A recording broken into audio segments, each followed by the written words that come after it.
Good morning DElEd द्वितीय semester के गणित के पिछले क्लासों में हम लोग ने फ्रीक्वेंसी टेबल बारहमासा सारणी के ऊपर चर्चा की थी। आज हम लोग ग्राफ के ऊपर चर्चा करेंगे। मानव सभ्यता के प्रारंभ से ही चित्रों द्वारा अपने संदेशों को दूसरों तक पहुंचाने की परंपरा रही है। उसी प्रकार आंकड़ों का आलेखी निरूपण भी संदेश को सरल, स्पष्ट तथा सुबोध बना देता है। आलेखों को देखने मात्र से वह व्यक्ति भी अपने अनुमान लगा सकता है कि जो कुशल गणितज्ञ नहीं है। हम सभी इस विद्या से भली भांति परिचित हैं। टेलीविज़न पर क्रिकेट का मैच देखते समय हमें कई प्रकार की सारणियाँ एवं आलेख दिखाए जाते हैं, जहाँ सारणियों को समझने में हमें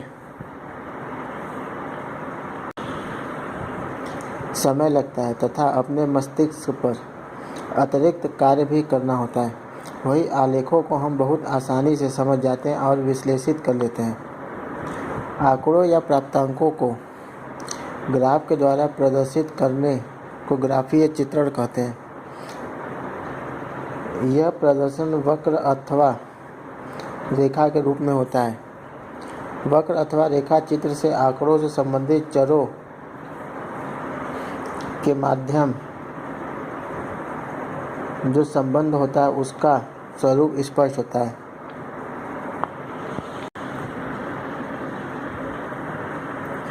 अगर हम सांख्यिकी में ग्राफ का परिभाषा देखें तो प्रयोगात्मक आंकड़ों के वास्तविक चित्रण को ग्राफ कहते हैं, जो ऐसी रेखाओं, वक्रों अथवा आकारों के रूप में होता है जो चरों के मध्य संबंधों को प्रतिबिंबित करते हैं।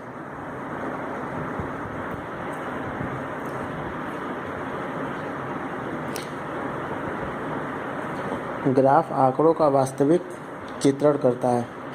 ग्राफ द्वारा चित्रित होने वाले आंकड़ों सांख्यिकीय प्रयोगात्मक हो सकते हैं। ग्राफ रेखाओं के रूप में, वक्रों के रूप में और आकृतियों के रूप में हो सकता है। ग्राफ के तीनों रूप संबंध चरों के मध्य संबंध को दर्शाते हैं।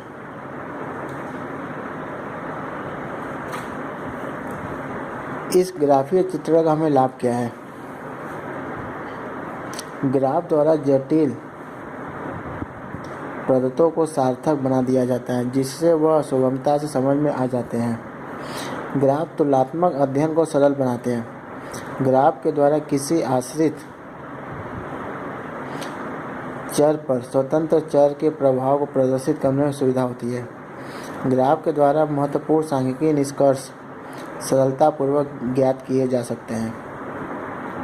शिक्षा के क्षेत्र में ग्राफ का प्रयोग अनेक रूपों में किया जाता है, जैसे छात्रों की संख्या स्पष्ट करने में, छात्रों के परीक्षा परिणाम स्पष्ट करने में, शिक्षा की प्रगति आदि को स्पष्ट करने में। परंतु जहाँ ग्राफ के कुछ लाभ हैं, वही इसकी कुछ सीमाएं भी हैं। ग्राफ बनाने के कुछ निश्चित नियम होते हैं। इन नियमों की जानकारी के बिना उचित ग्राफ नहीं बनाया जा सकता। ग्राफ अनेक प्रकार के होते हैं जो समस्या के स्वरूप के अनुसार प्रयोग किए जाते हैं। ग्राफों में आंशिक शुद्धता पूर्ण रूप से संभव नहीं हो पाती है। एक ही आधार पर दो चरों से संबंधित बनाए गए दो अलग अलग ग्राफों में उनके स्वरूप में अस्थिरता के कारण भ्रामक प्रभाव देखने को मिलते हैं। अब हम चर्चा करेंगे आयत चित्र। जैसा नाम से ही पता चल रहा है कि इस चित्र में आयत की आकृति बनाई जाती है। आयत चित्र को अंग्रेजी में हिस्टोग्राम बोला जाता है। आयत चित्र एक ऐसा रेखा चित्र है जिसमें आवृत्तियों को आयत स्तंभों द्वारा प्रदर्शित किया जाता है। हिस्टोग्राम आवृत्ति वितरण का वह ग्राफीय प्रकार है जिसमें प्रत्येक वर्ग की आवृत्ति का प्रतिनिधित्व एक दंड आरेख द्वारा होता है, जिसकी ऊंचाई उस वर्ग की आवृत्ति के समानुपाती होती है। आयत चित्र अगर हमें बनाना हो तो उसके कुछ नियम हैं। पहला नियम यह है कि जो हमारा एक्स एक्सिस होगा, एक्स एक्सिस पर प्राप्तांकों की निम्न सीमाओं को अंकित किया जाता है। वाई एक्सिस पर आवृत्तियों को लिखा जाता है, यानी कि जो हमारा वाई एक्सिस होगा उस पर हम बारहबंता संख्या को लिखेंगे। प्रत्येक वर्गांतराल की वास्तविक निम्न सीमा ज्ञात की जाती है। प्रत्येक वर्गांतराल की निम्न सीमा से वाई एक्सिस पर अंकित उसकी आवृत्ति की ऊंचाई तक सीधी रेखा खींची जाती है। प्रत्येक वर्गांतराल की सीधी रेखाओं के क्षैतिज से मिलाकर आयत बनाया जाता है। आवृत्तियों के अनुसार प्रत्येक वर्गांतराल का एक आयत बनाकर जो आकृति बनाती है उसे स्तंभ आकृति अथवा आयत चित्र कहते हैं। आइए कुछ उदाहरणों से हम देखते हैं कि आयत चित्र कैसे हम बना सकते हैं।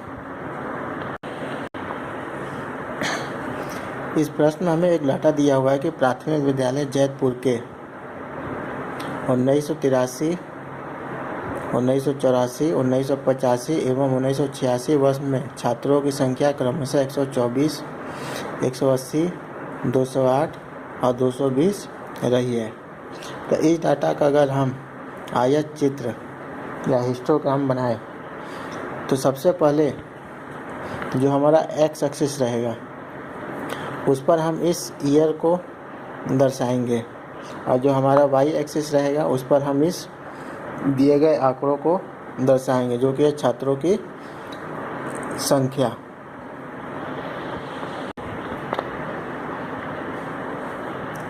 तो इस प्रकार हम आयत चित्र को बना सकते हैं।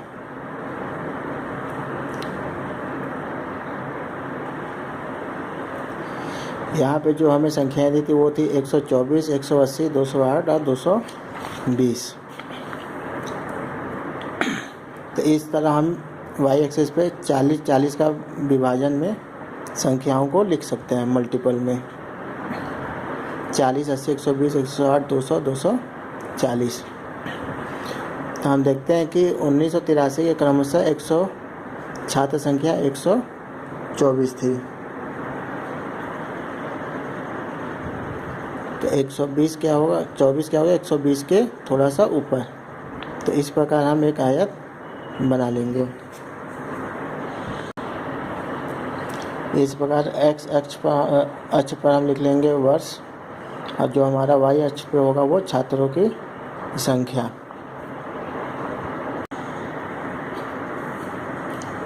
इस प्रकार अगर हम ग्राफ को देखें तो